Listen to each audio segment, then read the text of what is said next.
The Team of the Year nominations have been released, and yes, it is that time of the year where everyone wears blue to get those special blue cards, and this is the bluest thing I have to wear at the moment, unless I paint my face blue, which that's racist towards avatars. Racism? We don't do that here.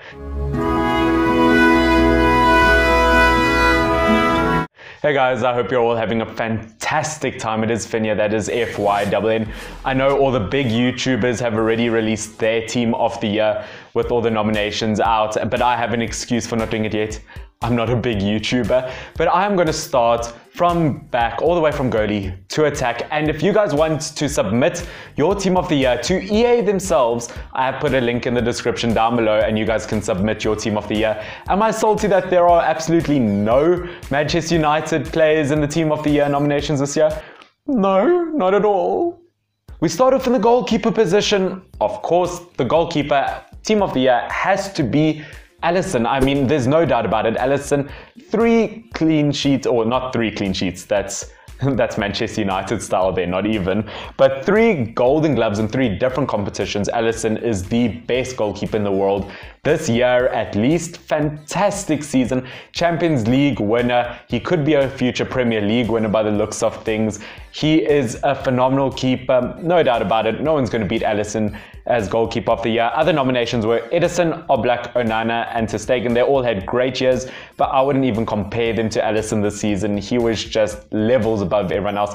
Very sad De Gea isn't there, but he does not deserve it, sadly. But you know what? Maybe one day. We move on to defense. Defense is going to be, first off, in the right back position, Trent Alexander-Arnold. Now, this isn't going to be one of those years like previous years where it's like, oh, Ramos didn't have a good year, but I'm going to stick him in the right back position. I'm not going to do that, not like they have done before. I'm going to put Trent Alexander-Arnold there because he contributed so much to that Champions League win by defeating Barcelona in the semi-finals, no doubt about it. And his assists aren't saying for Liverpool in the Premier League. He has to get just less than 40 Premier League assists in less than 400 games to tie with Paul Scholes' record, which, I mean, that is insane. Paul Scholes has been known to be one of the Manchester United greats, and at such a tender young age, Trent Alexander-Arnold could actually beat him, which, I mean, that's insane, but I don't think there's any better right back in the world than Trent Alexander-Arnold. First centre-back is Virgil van Dijk, the runner-up for the Ballon d'Or. I mean, I don't know how you could not put him there. Of course, in the Nations League final as well, gets to the final in the Nations League with Netherlands. One was a huge reason to why they won the Champions League, and last season in the Premier League, all you could hear Premier League or Liverpool fans say was, oh, no one's dribbled past Virgil van Dijk. So there's no way you can't not put Virgil van Dijk in there. One of the best defenders in the Premier League era, full stop. Next centre-back is going to be Virgil van Dijk's national team partner. It is going to be De Ligt. De Ligt, fantastic season with Ajax, captained them at the age of 19. That is amazing. I can't comprehend it. He did make a move to Juventus. Hasn't done that well at Juventus, but still, huge move that he has made. Did well for Netherlands. Can't not put him in there. I mean, one of the best young centre-backs in the world, and I hope he grows to be something great. Last defender in the list will be Robertson from Liverpool. That is so many Liverpool players. Wow, that's already 4 out of 5. Robertson, best left back in the world, full stop. Jordi Alba was very, very good, but maybe not this season. I have to put Robertson at the top spot. Does well for Scotland. Of course, Scotland themselves do struggle because it's not a world-class national team anymore in terms of player quality. They do have good players, but Robertson, amazing player. I mean, thickest Scottish accent you'll ever hear, but he is so great, has contributed so much to Liverpool in terms of Champions League and Premier League. His assists are great. This is my defense. You guys can tell me if you agree with my defense so far. The rest of the nominations, I'll just read it out to you, is Bonucci. Bonucci, I think, was just there purely because of reputation. Jimenez, Hummels, maybe Hummels, also reputation. Marquinhos, good season. Silva, I think, genuinely just reputation. Kimmich, good season. Koulibaly could have made this list. Laporte, if he wasn't injured this season, he could have solidly been an option over De Ligt. Ramos, 100%, he does not deserve to be even in the nominations. I have to just say I'm shocked that he is here. Reputation. Sandro, Skriniar, Tagliafico, and Vertonghen. So you can tell me if you agree with my defenders out of that so far.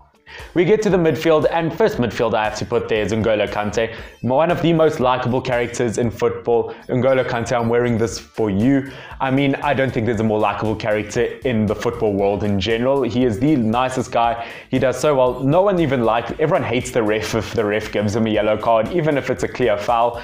I have to give it to Kante without a doubt. He was actually one of the trickier ones in here because he didn't do that well under Surrey's Chelsea, but he's still a world-class player and contributes so much to that Chelsea team and to the French national team. My next midfielder is going to be De Jong. De Jong, huge reason to why, same as De Ligt, Ajax got so far in that Champions League season. He did well with Ajax, made a huge move to Barcelona, has done so great at Barcelona so far, and like De Ligt, like Virgil van Dijk, got to the final of the Nations League. Last midfielder is going to be Wijnaldum. Wow, that is so crazy how many both Liverpool players in here and how many Dutch people are in the team, how many players from Netherlands.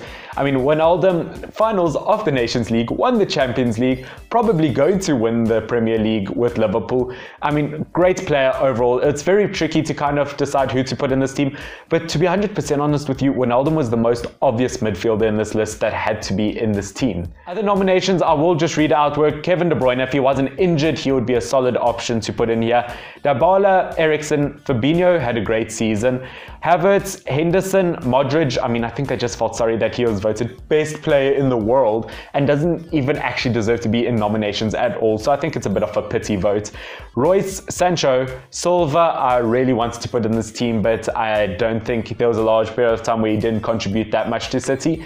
I just don't see me putting him over any of the other players. Tadic, Verratti, and Ziyech. But otherwise, you can tell me if you agree with my team so far. That is my midfield. We get to the attack, and the attack is very controversial in my opinion. Whether you agree with it or not, once again, comment section down below. First one has to be Messi. I don't see how you could not put the Ballon d'Or winner in this team.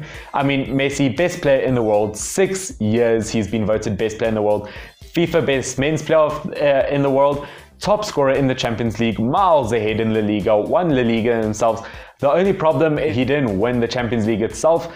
That was a huge problem, but once again, top scorer. I think he's such a great player. I love Messi so much. He's a great player, but as I said, whether you agree with it or not, you have to put the Ballon d'Or winner in this team, whether you think another attacker was better than him or not. We go to the other wing, and the other wing is Sadio Mane. Sadio Mane, fantastic season, fantastic year. Got to the final of the African Cup of Nations. He did lose though, but still great performance. Top scorer in the Premier League last season. Of course, he drew with Aubameyang and Salah, but still doing great with Liverpool this season. Won the Champions League. I mean, Mane had a superb year, and I think there's no way I couldn't put him in here. And I have to say, if it wasn't for Messi and Ronaldo, I think Mane is probably the best attacker in the world at the moment. Fight me. Last attacker is very, very controversial because, to be 100% honest with you, I wanted to put in Lewandowski here. I think he's probably been the best striker this year. But because of what I think, everyone's a bit biased with their opinions. I think they're going to end up putting Ronaldo in this team. Look, I know all the Ronaldo people probably just kicked dislike on this video or left the video, but Ronaldo didn't have a great year. Yes, he won the Nations League with Portugal, very strong Portuguese team. That is nothing to look down upon because that is a great achievement. But Juventus, it's a farmers' league, the Italian league. You can't expect anything else because it's not a real challenge for him to go to Juventus and say, oh, I created a new challenge for himself. He wasn't top scorer of the Serie A last season. Miles behind it so far, behind Immobile this season. I just don't really view him as the best striker overall this year. Yes, he is one of the best in the world along with Messi, but doesn't deserve it this year, and I would have put Lewandowski, but because of Nations League, because of Portugal, and because of the reputation he has built, I have put Ronaldo as the striker. The other kind of nominations you could have gone for is Aguero, Aubameyang, Benzema, Firmino. Hazard has fallen down a bit since he moved to Real Madrid. Kane, injury. Lewandowski I would have loved, as I said, but he didn't achieve anything with Poland. Mbappe didn't achieve, actually had a superb year. I wouldn't have minded putting him in this list. Neymar here because of reputation. He hasn't achieved anything really this year, and it's very sad to see how he has fallen. And I actually wonder if he's ever going to get a chance to win the Ballon d'Or, because everyone said he's a definite option once Messi and Ronaldo retire. But now that we think about it, it's probably going to be Mbappe is going to win one way before Neymar does. We look at Salah, Silva, Son and Sterling. I do want to mention two players that I think should have made this list in midfield. Should have been Maddison. He had a great season, and there are some midfielders who just made it out for reputation. I would have put Maddison over Modric every day of the week. And attack-wise, I don't know if I would have replaced him with anyone who I would have replaced him with. But Vardy had an excellent Premier League season last season, but maybe it's because they didn't position well on the table. And this season, he's been probably the best striker in the league. But guys, once again, this is just my opinion. I hope you have enjoyed. Once again, if you want to vote, put down your votes in the comment section down below and go click on the link in the description to put your vote down for your team of the year. I hope you guys somewhat agree with me on mine. I enjoyed making this video. You guys can tell me if you do agree with my team of the year down below. Once again, trying to reach 275 subscribers before the end of this year. I'd really appreciate that. Love every single one of you. Stay awesome. Finn, FYNN. This is Blue, team of the year. Cheers.